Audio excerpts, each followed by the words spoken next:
नमस्कार, मैं राकेश वर्मा आप सभी का स्वागत करता हूँ आपके अपने परिवार गुरुकुल पर।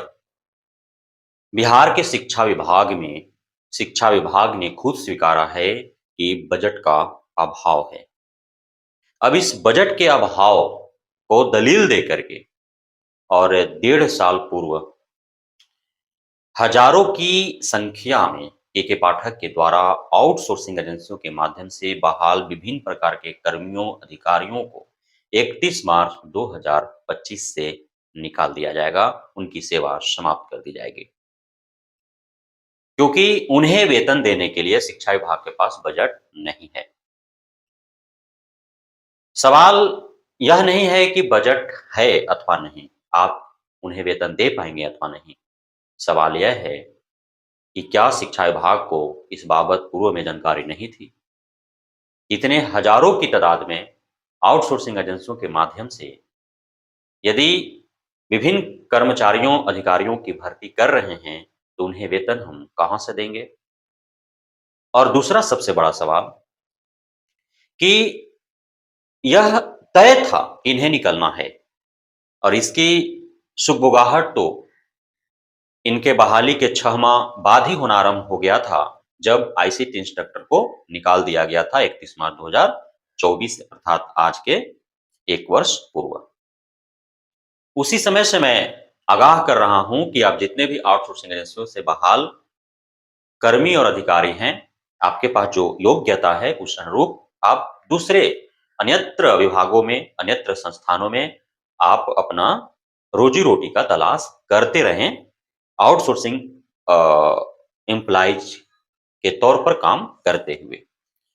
कुछ ने हमारी बातों को माना और बहुत थे कि जिस प्रकार से शिक्षा मित्र जो 1500 पर कभी बहाल हुए थे, उनका आज 45-48 हज़ार रुपया वेतन हो चुका है, अस्थायी और नियमित हो चुके हैं, उन्हें राज्यकर्मी का दर्जा प्रदान किया जा रहा है।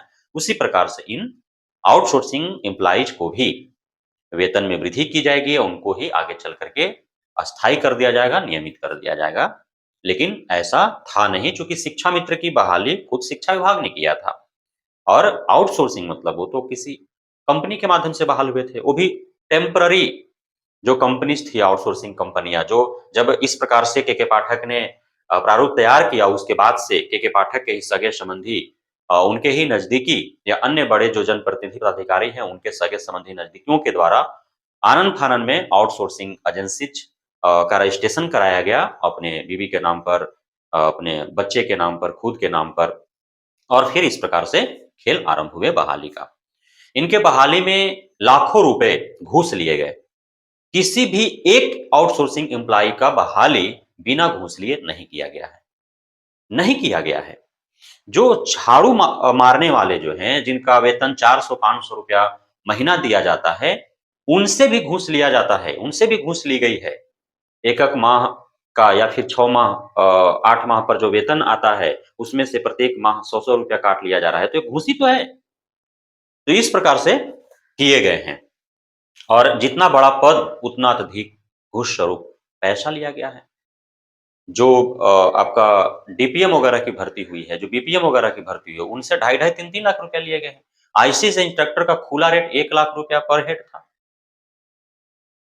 जो बीआरपी की भर्ती हुई, उसमें 2-2 लाख, ढाई-ढाई लाख रुपया लिया गया है।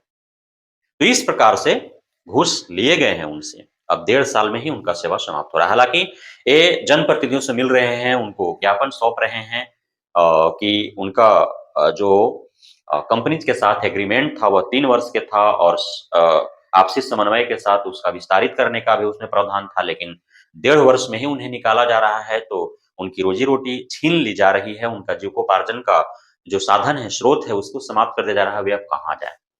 लाज़मी सी बात है, यह सवाल है कि पूर्व के कार्य को उनको छोड़े हुए 1.5 वर्ष हो गए और बहुत ऐसे मूर्खता लोगों ने किया है, जो 9-9 लाख या उससे भी अत्यधिक का पैकेज छोड़ करके और डीपीएम के रूप में वो 3-3 लाख रुपए घूस दे करके बहाल हुए हैं।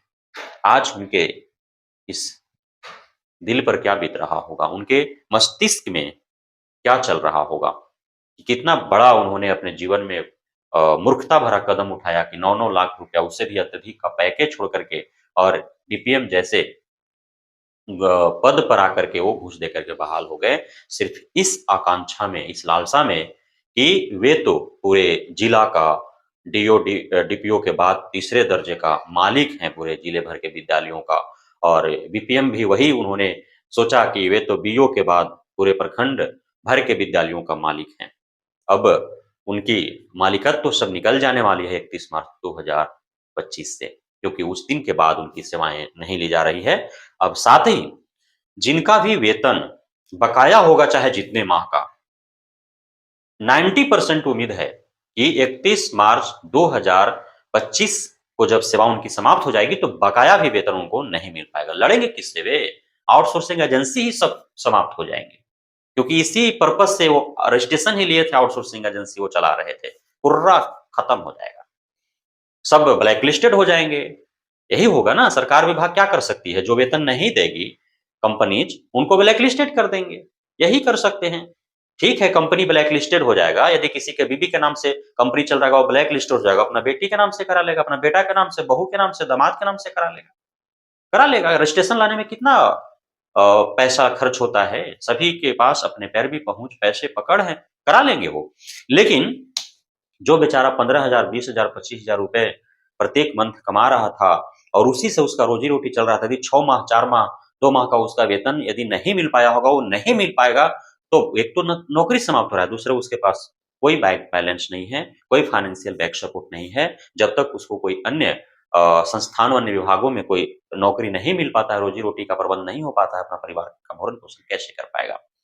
तो सरकार और विभाग भारतीयों के प्रति हमेशा से उदासीन रही है, जो गरीब हैं, जो मज़दूर हैं, जो बेरोज़गार हैं, जो पढ़े-लिखे युवा हैं, जो सामान्य वर्ग से बिलॉन्ग करते हैं, उनके रोज़ी-रोटी को लेकर के, उनके रोज़गार को लेकर के, उनके जीविकोपार्जन को लेकर के हमेशा से उदासीनता रहा है, चाहे वह किसी भी राज्य की सरकारें हों या केंद्र की सरकारें हों। उलूल-जुलूल अ, कारनामे करके और सबको उलझाए रखते हैं और यूँ ही जो है इनका जीवन लीला समाप्त हो जाता है सामान्य वर्ग के लोगों का, जो किसान हैं, गरीब हैं, मज़दूर हैं, भूमिहीन हैं, बेरोज़गार हैं, उन लोगों का। अब जब शिक्षा विभाग फिर स्वीकार रही है कि बजट कम है, बजट का अभाव है, इस वजह से शायद पिछले 3 माह से अब तक विशिष्ट शिक्षकों का वेतन नहीं मिल पाया है। बीपीएससी शिक्षकों, नियोजित शिक्षकों का ही वेतन बकाया रह गया है। अब यह जो रूप है, यह और विकराल रूप धारण करने वाला है विधानसभा चुनाव के उपरांत। मैं आपको बताते रहा हूँ और फिर बता रहा हूँ कि यह जो वेतन वाला जो प्रक्रिया है ना, पूर्व में आप सुनते होंगे कि बिहार के शिक्षकों का वेतन 6-6 महीना, 8-8 महीना पर 2-2 महीना, 3-3 महीना का आता है। वही 2025 के विधानसभा चुनाव के बाद जब नई सरकार चाहे जिसकी भी बन जाए, आप शिक्षकों का वही हाल होने वाला है। 6-6 माह, 4-4 माह पर 1-1 माह, 2-2 माह, 3-3 माह का आपको वेतन मिलेगा। इसलिए आपको फाइनेंशियली सपोर्ट हेतु एक बैंक बैलेंस आपको रखने होंगे अपने खाते में, खर्च लिमिटेशन में करना होगा। प्रत्येक माह आपको वेतन नहीं मिलेगा। ईएमआई यदि आप भरते हैं प्रत्येक माह, आपने होम लोन ले रखा है, आपने लोन लेकर के ज़मीन ले रखा है या फिर आप अपने बच्चों का पढ़ाई करवा रहे हैं लोन लेकर के या बहन के शादी में, बेटी की शादी में आपने यदि लोन ले रखा होगा, तो जो ईएमआई प्रत्येक माह जाता है वो 4 माह, 6 माह का आपको एक बैलेंस रखना होगा। आपका का जो खर्च है प्रत्येक माह का पूरे परिवार का, वो आपको 2, 4, 6 माह का आपको बैलेंस रखना होगा, क्योंकि 2026 से काफ़ी अत्यधिक क्राइसिस आने वाला है शिक्षा विभाग में, खास करके शिक्षकों के वेतन को लेकर के।